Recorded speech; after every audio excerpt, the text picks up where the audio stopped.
어느 날 우리의 평범한 일상을 뒤흔든 바이러스와의 전쟁. 1월 20일 오전 8시에 중국 우한시 신종 코로나 바이러스 감염증 해외 유입 확진 환자를 확인하였습니다. 신천지 대구교회 행사에 참여한 9천여 명의 명단을 확보해 전원 자가격리 조치하고 서울 사랑제일교회에 대해선 현장 조사를 통해 수기 작성한 교인 명단을 확보한 뒤 오늘 0시부터 수도권의 사회적 거리두기가 2단계로 격상됐습니다. 코로나19 4차 대유행이 장기전으로 흘러가는 양상입니다. 델타 반이형 바이러스가 수도권을 넘어서 비수도권으로까지 확산하면서 방역에 비상이 걸렸는데요. 오미크론 변이 바이러스 확산으로 오늘 국내 신규 확진자 수는 18,000명대로 역대 최다 확진 기록을 세웠습니다. 우리는 한 치 앞도 보이지 않는 코로나19의 긴 터널에 갇혔습니다. 어렵고 힘든 상황에서도 모두가 함께 참고 견뎌온 시간들.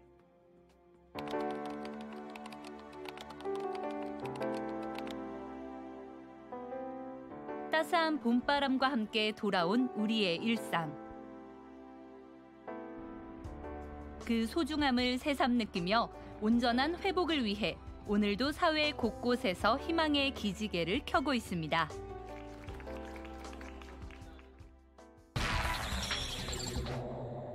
2020년 3월 22일 도입된 사회적 거리두기가 2년여 만인 지난 4월 18일에 전면 해제되면서 우리의 삶이 달라졌습니다.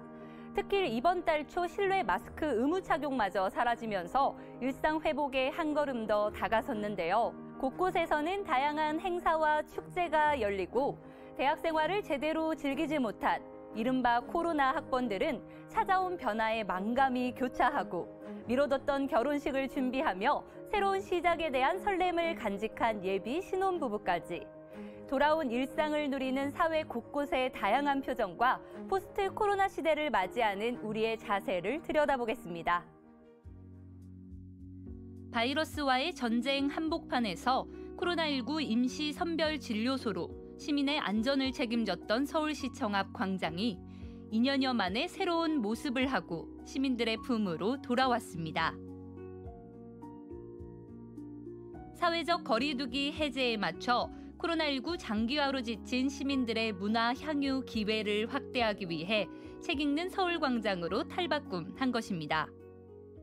지금 여기 책 읽는 서울광장이라고 네네. 굉장히 많은 분들이 나오셔서 이렇게 즐기고 계신데 네. 이 행사는 어떤 행사인 건가요? 서울도서관과 광장을 연계한 도심 속 열린 도서관을 운영하는 겁니다. 현재 그 4월 23일이 세계 책의 날인데요. 4월 23일 세계 책의 날부터 10월까지 매주 금, 토 11시부터 16시까지 이런 열린 야외 광장에서 도서관을 운영하고 있습니다. 8개의 테마로 나뉘어 구성된 이동형 서가에는 3,000여 권의 도서가 비치되어 있고 책뿐만 아니라 음악 공연과 연극처럼 즐길 거리도 다양합니다. 저희 등 뒤로 연극이 이제 펼쳐지고 있는데요. 이건 어떻게 준비를 하게 된 행사인가요? 특별히 이번 동화극 같은 경우에는 시니어들 중심으로 이루어진 동화극 사회적 협동조합에 의뢰를 해서 할머니들이 아이들한테 옛날 이야기를 들려주는 식의 구성을 해서 어떤 세대 간의 그런 교감도 이루어질 수 있도록 저희가 준비를 했습니다. 화창한 날씨에 3355 모여 잔디밭에서 일상의 특별함을 즐기는 시민들의 표정에서 행복감마저 엿보입니다. 이번 행사를 즐기고 싶어 부산에서 서울로 가족여행을 왔다는 마미네 씨는 지금의 시간이 귀하게 느껴진다고 말합니다. 이번 연휴에 아이들과 서울 여행을 오면서 광장에서 이렇게 책 읽는 시간을 제공한다고 해서 일부러 찾아왔습니다. 서울시 중심에 있다 보니까 서울시가 한눈에 보이면서 또 푸른 초록을 바탕으로 음악도 들리고 책도 많아서 기분이 좋아집니다. 저희 가족도 한 번씩 좀 겪었는데 그러다 보니까 지금 이런 시간들이 더 귀하게 느껴지네요. 책 읽기를 좋아하는 딸 심경인 양은 평소 읽고 싶었던 책을 이곳에서 발견하기도 했습니다. 어제 다른 도서관에서 살까 말까 고민했는데 여기서 보게 되어서 좋아요. 집안에만 있다 보니까 너무 답답하고 밖에서 놀고 싶었어요. 야외여서 좋고요. 책도 읽어서 더 읽고 싶어요. 서울시를 비롯해 전국의 다양한 지역 축제들이 개최되면서 지역 경제 활성화 및 코로나19로 지친 시민들에게 위안과 즐거움을 주고 있습니다.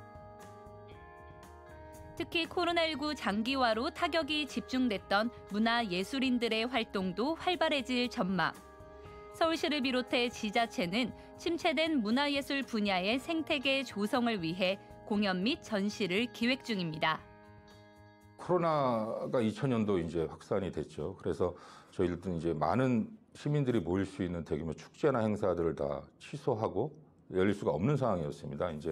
하지만 이제 그거에 따라서 시민들이 문화에 대한 갈증도 굉장히 많이 있으셨고요. 저희들이 코로나 이전과 같은 많은 이제 공연들을 할 수 있을 거라고 지금 생각이 들고요. 다만 아직 코로나가 아직 종식된 건 아니니까요. 마스크 착용이라든지 손 씻기라든지 개인 방역 수칙은 철저하게 지켜주시면 좋겠고요. 팬들의 응원 소리가 경기장을 메웁니다. 응원하는 팀에서 안타가 나오자 관중석에서는 함성이 터지고 상대팀의 플레이에 육성으로 견제도 보냅니다.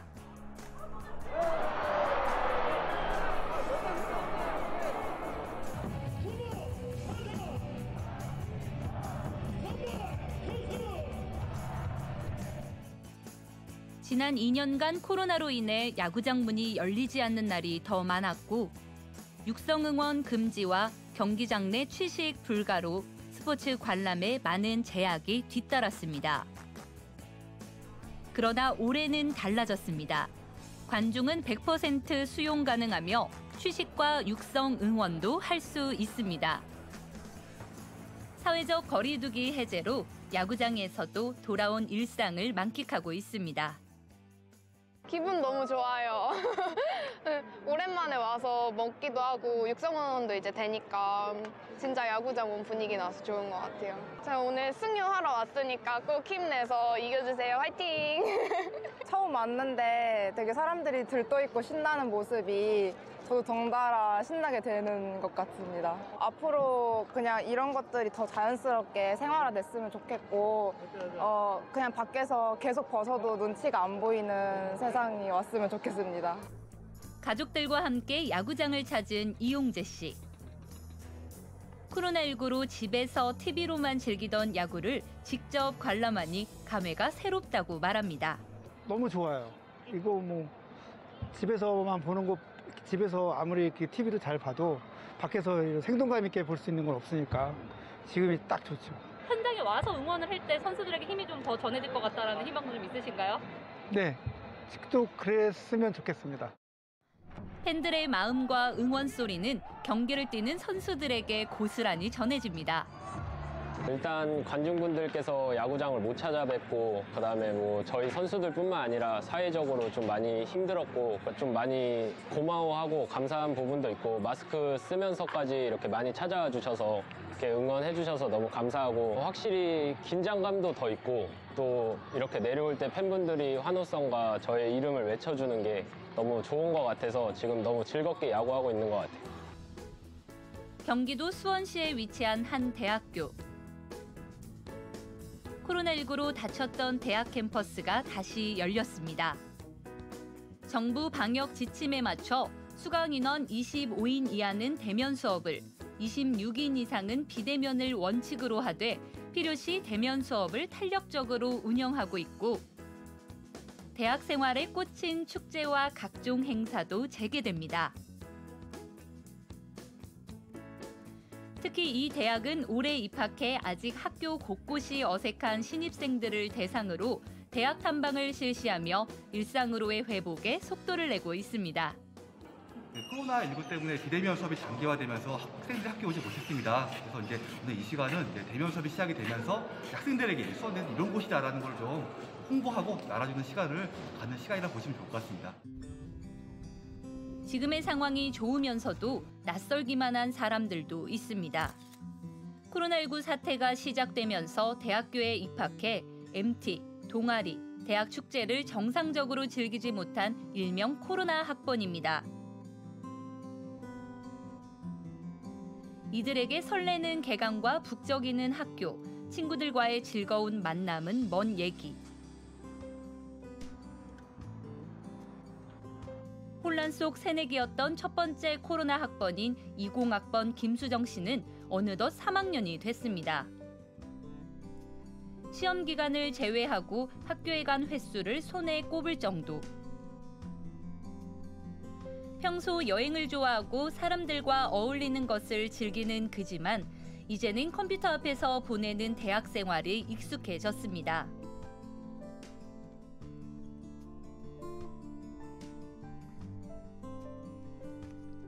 이날은 대면 수업이 있어 학교에 가는 날.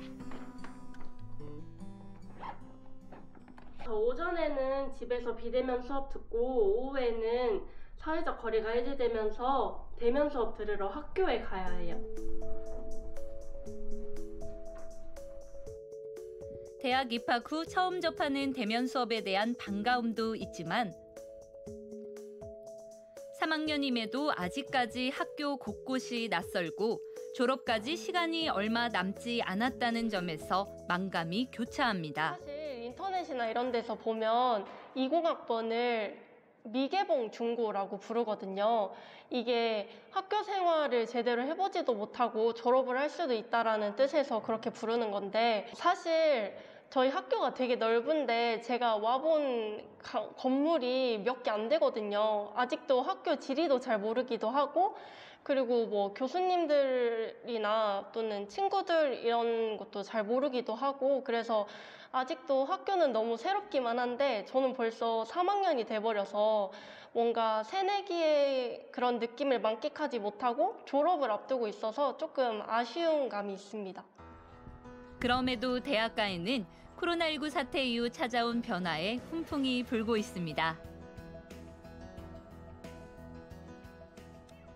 코로나19의 직격탄을 맞았던 웨딩업계는 사회적 거리두기 해제에 맞춰 찾아온 웨딩 시즌에 행복한 비명을 지르고 있습니다. 12년 동안 웨딩드레스 샵을 운영한 최경희 원장은 코로나19 사태에 대해 처음 겪어본 큰 위기였다고 말합니다. 실제로 코로나19 발생 이후 웨딩업계는 큰 침체기를 겪었습니다. 강화된 사회적 거리두기에 따른 인원 제한으로 사실상 실내 결혼식 진행이 어려운 수준. 이에 따라 폐업 신고도 잇따랐습니다.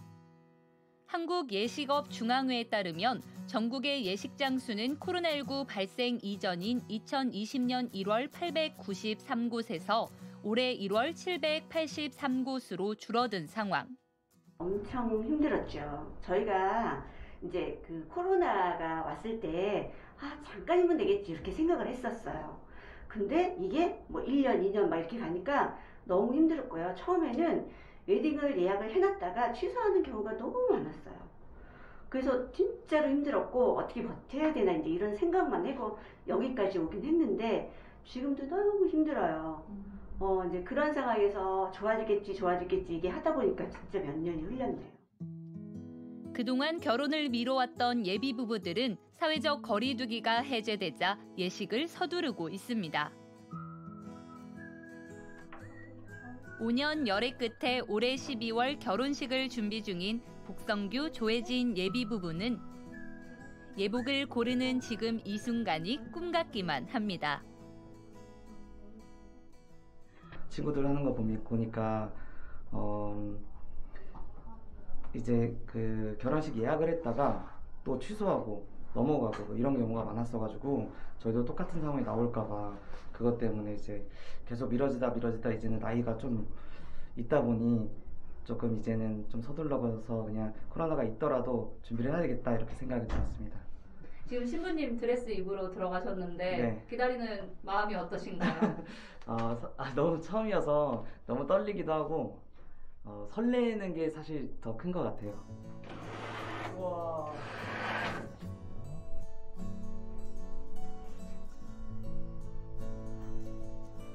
천사 같아. 네. 그렇게 타투 있어도 이쁘네. 예뻐? 너무 예뻐. 하늘에 떨어진 것 같아? 어떠세요, 신부님? 너무 예쁘신데? 저도 막상 입어보니까 너무 예뻐가지고. 잘 어울리시네요. 네. 막상 드레스 입어보니까 지금 기분이 어떠세요? 제일 제가 드레스 입어보는 게 꿈이었는데 막상 입어보니까 조금 실감이 많이 나서 너무 설레고 너무 떨려요. 기분 너무 좋아요. 코로나19로 결혼식 날짜를 한번 옮기는 우여곡절도 있었지만 새로운 시작에 대한 기대감을 숨길 수는 없습니다. 요것도 어차피 우리 되게 12월이니까 이렇게 긴 팔 입으시면 되게 이쁠 것 같긴 하거든요. 그죠. 계절이라서 벌써 지금 웨딩 내일 한 거예요? 아니 이거 좀 조금씩 준비 중. 코로나 제한, 거리 제한이 풀리고 나서 이제 날짜를 좀 변경한 게 있어요. 네. 그래서 좀 다행히 그래도 12월 3일 날 다행히 날짜 잘 잡아서 결혼할 수 있게 돼서 다행입니다. 인원 제한이 거의 예전에는 50명도 있었고 100명까지도 있었고 인원 제한이 있다 보니까 조금 걱정도 많고 그랬었는데 올해 이제 그래도 코로나 거리 제한이 풀리고 인원 제한도 풀리고 나서 지금은 다행히 그래도 그런 걱정은 많이 없어진 것 같습니다. 힘든 시간을 견뎌온 웨딩 업계와 예비 부부가 그리는 밝은 미래. 우리 모두의 바람입니다. 지금 코로나를 겪으면서 또 인건비나 자재 비용들이 굉장히 많이 오르다 보니 업체 금액들도 굉장히 올라가고 있는 추세인데 조금 더 가성비적이고 편안하게 뒷단에 그런 추가 비용 없이 준비를 도와줄 수 있는 왕언니처럼 이제 이 업계에서 계속 진행을 할 수 있는 그렇게 하고 싶어요. 일단 모든 분들이 일상적으로 돌아갔으면 해요. 자, 내가 일하고 싶은 데서 일을 하고 그 다음에 내가 하고 싶은 뭐 노는 것도 그렇고 또 예식도 제한적인 게 너무 많았거든요. 그래서 그런 것도 다 풀어진 상태에서 그냥 일상 회복이 됐으면 좋겠어요. 더 활발하게. 돌아온 일상, 그리고 그 속에서 느껴지는 희망의 변화. 한치 앞을 알 수 없었던 코로나19의 긴 터널에서 벗어난 우리는 당연했던 것들이 새삼스러워지고 그래서 더 소중한 것임을 깨닫고 있습니다. 이번 취재를 통해 만났던 이들의 한결같은 바람은 코로나19로부터 자유로워지는 것입니다. 마음껏 즐기고 사랑하고 누릴 수 있는 세상이 되는 것. 그러기 위해서 우리는 코로나19 극복을 위한 노력을 멈출 수 없습니다. 일상으로의 회복이 코로나19의 종식을 의미하는 것은 아니기 때문입니다. 서울 성동구 보건소에 마련된 코로나19 후유증 안심 상담 클리닉. 선별 진료소를 축소시키고 보건소 업무를 개시하면서 선택한 진료 시스템입니다. 지난달 문을 연 이곳에 코로나19 완치 이후 롱 코비드, 이른바 코로나 후유증을 겪고 있는 이들의 발길이 이어지고 있습니다. 코로나19 확진된 이후 한 달 이상 증상이 지속되는 구민을 대상으로 어떤 증상이 있는지 파악하여 의사 선생님 상담이나 오울 상담, 그리고 인지저 검사 등을 연계를 해드리고 있습니다. 하루 많게는 200통 정도 전화가 와서 도움을 드린 적이 있습니다. 방역 체계의 완화와 오미크론 변이 확산으로 중증도가 대폭 낮아진 만큼 코로나19 감염에 대한 두려움과 경계심이 둔화된 게 사실. 그렇다고 상처마저 회복된 건 아닙니다. 제대로 돌보지 않는 상처는 덧나고 골마, 더 큰 문제를 발생시키기도 합니다. 지금 이제 제가 증상을 들어보고 지금 들어오실 때 바이탈 사인 혈압이나 체온, 맥박 그런 거를 재셨잖아요. 네. 그런 부분은 괜찮고요. 산소 포화도도 정상으로 나왔고 그리고 이제 우울증 지수, 우울증 검사하신 거는 그게 조금 높게 나왔어요. 그 전에 코로나 앓기 전에는 우울증 같은 거는 없으셨어요? 네. 근데 지금 조금 약간 잠도 잘 못 주무시고 그러신다 하니까 조금 피로하시고 그런 부분에서 조금 우울증 지수가 조금 높게 나온 것 같습니다. 이 보건소에서 20년 넘게 근무 중인 이경숙 전문의는 코로나19 치료만큼이나 중요한 것이 후유증 관리라고 강조합니다. 현장에서 보면은 그 메르스나 뭐 이럴 때 후유증이 그렇게 남았나 그런 생각이 들어요. 사실은 그때는 후유증 클리닉을 따로 운영할 필요는 없었었거든요. 근데 지금 이제 코로나19 감염 후에는 상당히 그 증상들이 그 호흡기 증상들이 좀 오래가는 경향이 있고, 물론 이제 앞으로 더 연구가 필요하겠지만은 지금 봐서는 상당히 그 후유증이 많이 남는 것으로 생각이 되고 있습니다. 현재 성동구를 비롯해 다양한 지역과 병원에서 코로나19 후유증 클리닉을 운영. 보다 건강한 일상 회복을 돕고 있습니다. 의료진 상담하에 적극적으로 조기 치료를 하시는 것이 코로나19를 극복하는 데 상당히 도움이 된다고 생각합니다. 완전한 일상으로의 복귀를 위해 준비해야 하는 것은 또 있습니다. 많은 전문가들이 시점의 차이는 있지만 코로나19 재유행에 대한 우려의 목소리를 내고 있는 상황. 언제든 새로운 변이가 등장해 다시 감염병이 퍼질 수 있다는 겁니다. 전염력이 높은 신규 변이가 국내에도 발견되어 백신 효과 저하 및 면역 회피 가능성도 제기되고 있는 상황입니다. 다양한 민간 전문가의 의견을 듣고 격리 의무 전환에 대한 합리적 기준도 보다 구체화하여 과학적 근거에 근거한 방역 체계를 구축하겠습니다. 이게 지금 계속적인 변이가 나오고 있는데 뭐 B1, 스텔스 오미크론까지 나오곤 하는데요.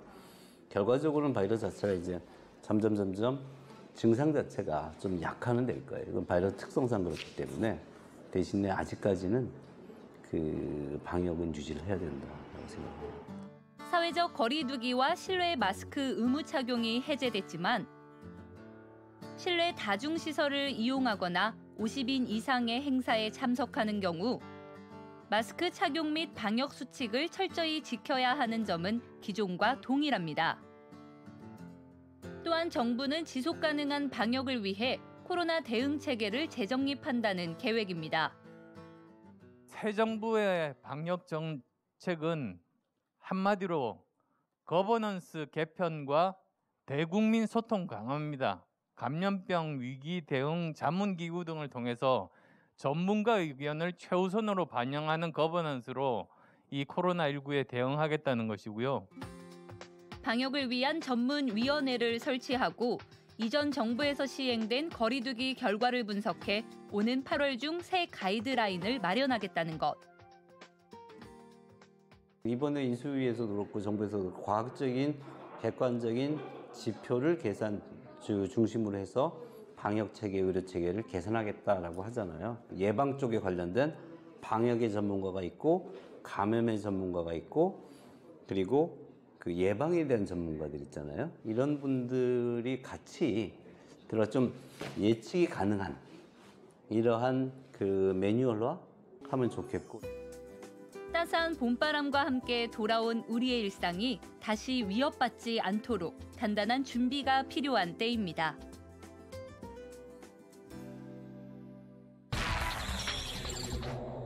코로나19는 우리의 삶에 깊은 흔적을 남겼습니다. 그 흔적은 아팠고 불편했고 힘들었습니다. 그러기에 다시 돌아온 일상은 그 어느 때보다 소중하고 잃고 싶지 않은 희망인데요. 그럼에도 우리는 여전히 코로나19 시대를 살아가고 있고 언제 또다시 들이닥칠지 모르는 보이지 않는 적과의 싸움도 준비해야 합니다.